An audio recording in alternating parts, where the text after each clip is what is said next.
next lectures നമ്മൾ already procedure for trial of warrant case നോക്കി.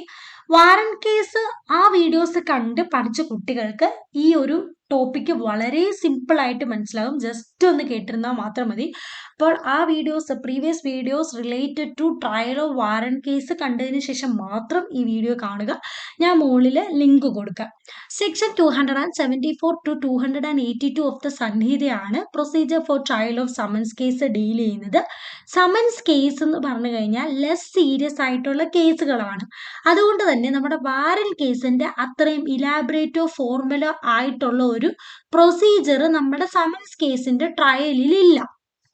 Okay, നമ്മുടെ summons കേസിന്റെ ട്രയൽ പ്രൊസീജിയർ എന്ന് പറഞ്ഞാൽ ഭയങ്കര സിമ്പിൾ ആണ്. നമ്മുടെ വാറന്റ് കേസിന്റെ ട്രയൽ പ്രൊസീജിയർ പോലെ അത്രയും ഇലാബറേറ്റ് ആയിട്ടുള്ള ഒരു ട്രയൽ പ്രൊസീജിയർ അല്ല. നമുക്ക് ട്രയൽ പ്രൊസീജിയർ നോക്കാം. In summons cases, explaining the substance of the accusation to the accused under section 251 of the Sanhita.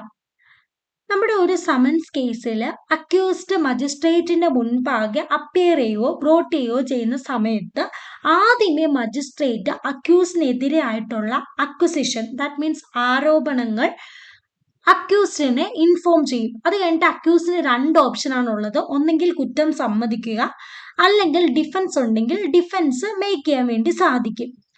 അതുപോലെ തന്നെ ഈ സ്റ്റേജിൽ മജിസ്ട്രേറ്റിന് തോന്നുകയാണ് അക്യൂസിനെതിരെ ആയിട്ടുള്ള ഈ ആരോപണങ്ങൾ ഗ്രൗണ്ട്ലെസ് ആണ്, മതിയായ കാരണങ്ങളില്ല എന്ന് തോന്നുകയാണെങ്കിൽ അക്യൂസിനെ റിലീസ് ചെയ്യാൻ വേണ്ടി സാധിക്കും. ഇങ്ങനെ ഒരു അക്യൂസിനെ റിലീസ് ചെയ്യുമ്പോൾ കാരണങ്ങൾ എന്താണ് എന്നുള്ളത് റൈറ്റിംഗിൽ റെക്കോർഡ് ചെയ്തിരിക്കണം. ഇങ്ങനെ മതിയായ ഗ്രൗണ്ട്സ് ഇല്ല എന്ന് പറഞ്ഞ ഒരു അക്യൂസിനെ റിലീസ് ആക്കുന്ന ഈ ഒരു റിലീസിന് ഒരു ഡിസ്ചാർജിന്റെ എഫക്റ്റ് ഉണ്ട്. Conviction on plea of guilty under section 275 of the സംഹിത. ഇപ്പൊ അക്യൂസ്ഡ് ആണെങ്കിൽ അക്യൂസിന് 2 ഓപ്ഷൻ ആണുള്ളത്. ഒന്നെങ്കിൽ കുറ്റം സമ്മതിക്കുക, അല്ലെങ്കിൽ എന്താണ് ഡിഫൻസ് ഉണ്ടെങ്കിൽ ഡിഫൻസ് മേക്ക് ചെയ്യാൻ വേണ്ടി സാധിക്കും.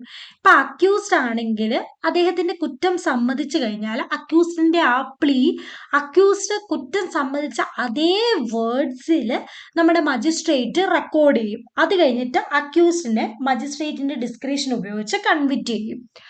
അക്യൂസ്ഡ് ഇപ്പൊ ഏത് വേർഡ്സ് ഉപയോഗിച്ചാണോ പ്ലീ നടത്തുന്നത് അതേ വേർഡ്സിൽ വേണം നമ്മുടെ മജിസ്ട്രേറ്റ് ഈ അക്യൂസ്ഡിന്റെ പ്ലീ റെക്കോർഡ് ചെയ്യാൻ വേണ്ടി.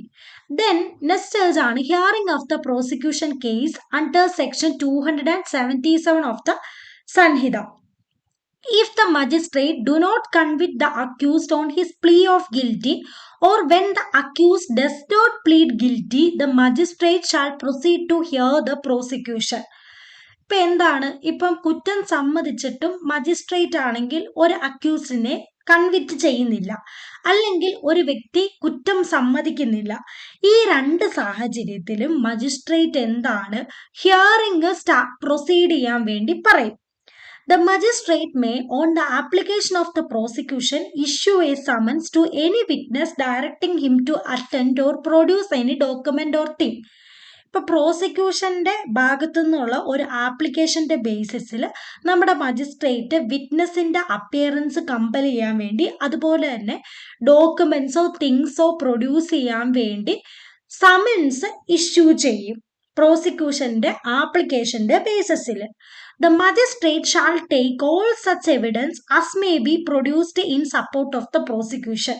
അതുപോലെ തന്നെ ഈ സ്റ്റേജിൽ മജിസ്ട്രേറ്റ് പ്രോസിക്യൂഷന്റെ സപ്പോർട്ടായിട്ട് പ്രൊഡ്യൂസ് ചെയ്യുന്ന എല്ലാ എവിഡൻസും ടേക്ക് ചെയ്യും.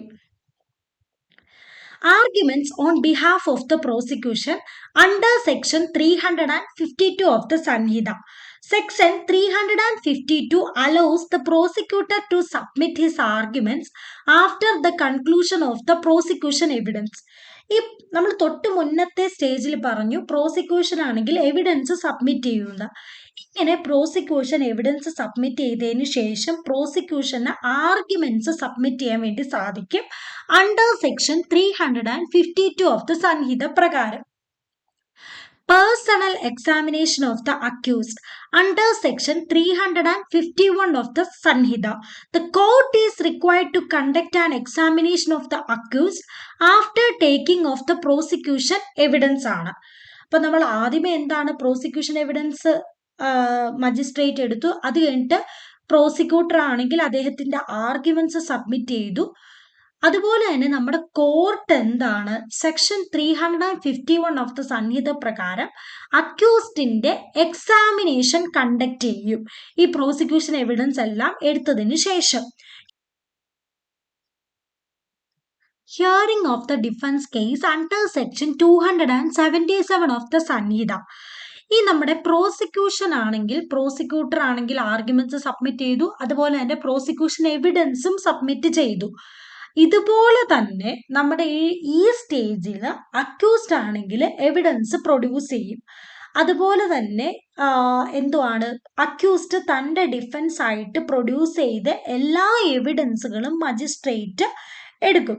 അതിനുശേഷം നമ്മുടെ അക്യൂസ്ഡിന്റെ ആപ്ലിക്കേഷന്റെ ബേസിസിൽ മജിസ്ട്രേറ്റ് ആണെങ്കിൽ വിറ്റ്നസിന്റെ അപ്പിയറൻസ് കമ്പല് ചെയ്തുകൊണ്ട്, അതുപോലെ തന്നെ നമ്മുടെ ഡോക്യുമെന്റ്സോ തിങ്സോ പ്രൊഡ്യൂസ് ചെയ്യാൻ പറഞ്ഞ് കമ്പൽ ചെയ്തുകൊണ്ട് സമൻസ് ഇഷ്യൂ ചെയ്യും. ഓക്കെ, സമൻസ് ഇഷ്യൂ ചെയ്യും. ഇതേ കേസാണ് നമ്മുടെ പ്രോസിക്യൂഷൻ സൈഡിലും വരുന്നത്.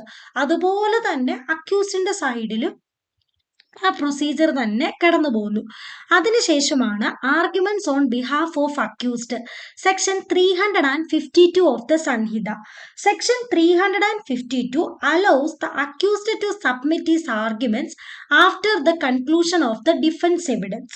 ഡിഫൻസിന്റെ എവിഡൻസ് കൺക്ലൂഡ് ചെയ്തതിനു ശേഷം സെക്ഷൻ 352 ഓഫ് ദ സംഹിത പ്രകാരം നമ്മുടെ അക്യൂസ്ഡിന്റെ ആർഗ്യുമെന്റ്സ് സബ്മിറ്റ് ചെയ്യാൻ വേണ്ടി സാധിക്കും. അത് കഴിഞ്ഞിട്ടാണ് acquittal or conviction section 278 of the സംഹിത. If the magistrate after taking the entire evidence adduced in the case find the accused not guilty, he shall record an order of acquittal.